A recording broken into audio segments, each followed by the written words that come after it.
Written speeches are for weaklings. I haven't come to talk about yams or sweet potatoes because I know nothing like me can't see a single difference between either of them. Even though the package says yams, and this is a sweet that was a sweet potato that I bought last night. Apparently, they're all sweet potatoes. Thanks, Ashley, for the clarification. I did briefly consider making a splash by hurling those veggies into the crowd, just to get your attention.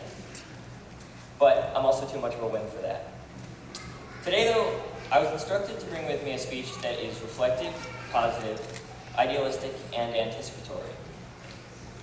I regret to inform you that today, I will aim to speak as ignorantly, pessimistically, unimaginatively, and short-sightedly as is humanly possible. I won't really. But this is the expectation, I fear, that fusspots have for the future. There's always the upcoming class that everyone dreads. We were that class. The one that got anxious whispers of, what are we going to do with these kids? They drool, they can't sit up straight, their growth and development is seriously stunted, they're barely potty trained. Well, first off, bowel control issues is still a sensitive subject for many of us. I wet the bed through 6th grade. But also, I'm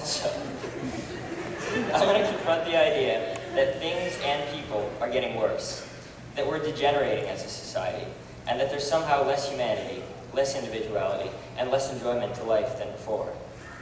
Watching Piers Morgan interview the reclusive and hilarious actor Billy Bob Thornton a few weeks ago on his CNN talk show, I was saddened to hear Thornton voicing fear and repulsion for modern society. This is from a man who calls himself the most pessimistic optimist you'll ever meet.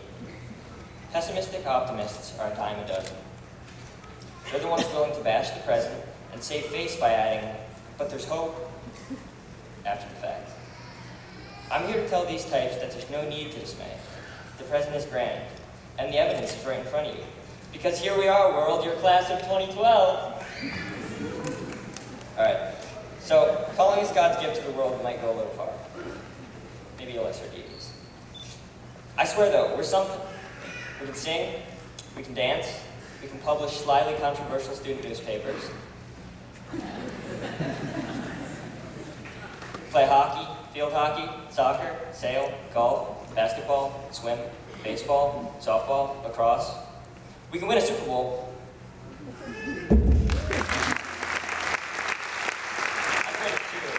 Ladies, nice job. A class of 94 strong, and we can bash down the doors of the best colleges in the country. Prep schools, take note. We can change this island. No, not as in leaving trash in the remnants of the bonfire and the moors. As in giving back, volunteering, making a difference. We're not the face of the island. That face wears Louis Vuitton sunglasses and drives a supercharged Range Rover Stop and Shop.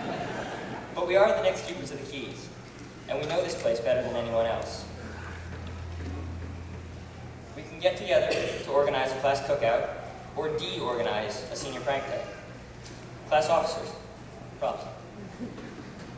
We're not afraid to speak our minds, and this can land us in hot water, on Facebook and Twitter, in class, and across the island. And we make mistakes, sometimes twice, sometimes more. There's something to be said for being part of a class small enough that everyone knows everyone else's mother's maiden name and favorite cartoon from kindergarten, or, unfortunately, from 11th grade for a couple of us. And also small enough that we can open up to each other about wetting the bed in 6th grade. That doesn't leave this auditorium. I wondered, though, if you could really call our class unique, special, extraordinary, or even memorable. It depends on who you are. To an onlooker, our class is probably like any other. But here's the thing. The onlooker wasn't here, and he or she probably doesn't know jack squat about who this class really is. We're a class of high potential, heavy problems, heavier steadfastness, and of friendship, pure friendship.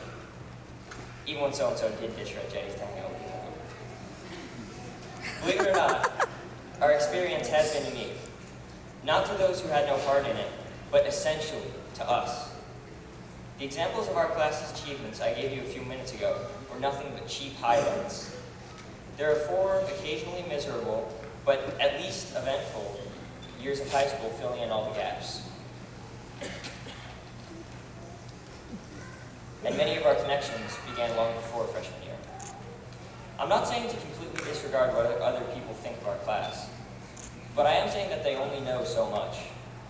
Our opinion of us is about as well informed as it could be, and we reserve the rights to our own final judgment. Don't let anyone peg you simply, is Mr. Kozort's appeal to us all. I agree, and we haven't, and won't. All right, that was everyone's cue to get teary-eyed. Not a dry eye in the house. I'm a master at the podium.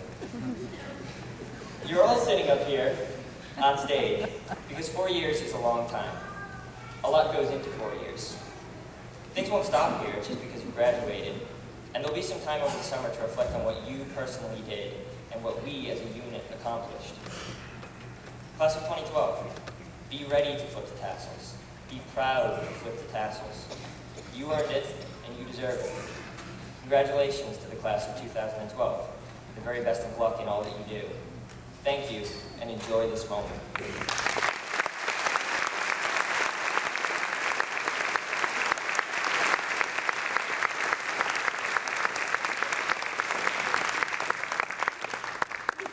Miles an hour.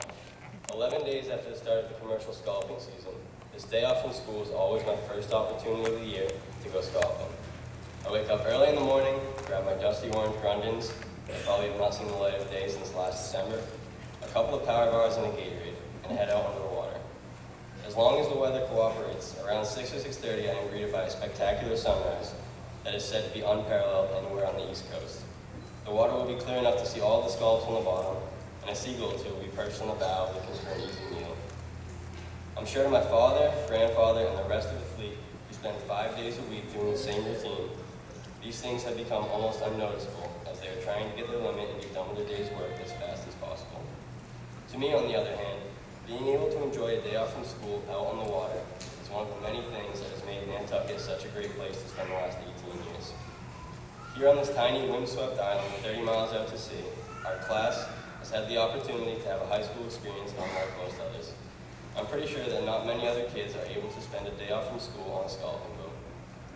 Growing up on an island, apparently the best island in the world, presents us with so many opportunities and obstacles that have defined our lives and shaped who we are and who we will be.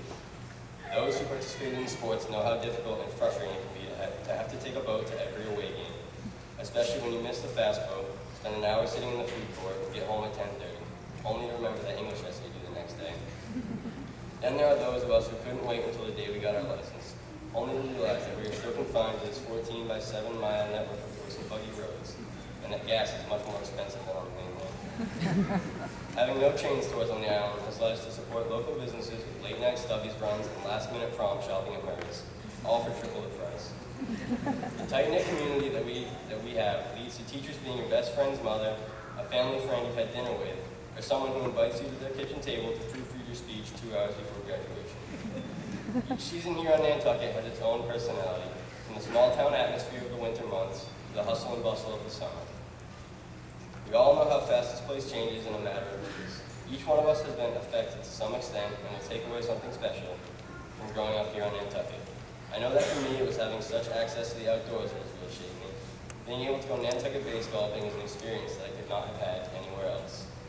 I've loved being able to go hunting and fishing, and I know that almost everyone sitting here today has spent their fair share of time at the beach. Nantucket has something to offer for everyone, and has given us what I believe to be one of the most memorable and unique high school experiences possible. Despite the constant rumblings about boring Nantucket winters and Facebook statuses complaining about living here, the fact of the matter is that we are fortunate to have had the opportunity to grow up surrounded by beaches and a community that will always support us. The island will remain with us as we move on to new pursuits and lives beyond high school, whether we return to island life or never set foot here again. I know that many of you sitting in the audience today are Nantucket High School graduates yourselves, and can attest to the fact that our experience is one we will never forget. Last night, this is where my speech ended, and then I went to baccalaureate and listened to my AP English teacher speak to us. Miss Spanish said something that really struck a note with me, and I wanted to reiterate it here. She said that it's important that all of us remember that Nantucket and the community we grew up in is now a part of who we are, and that it will always welcome us back.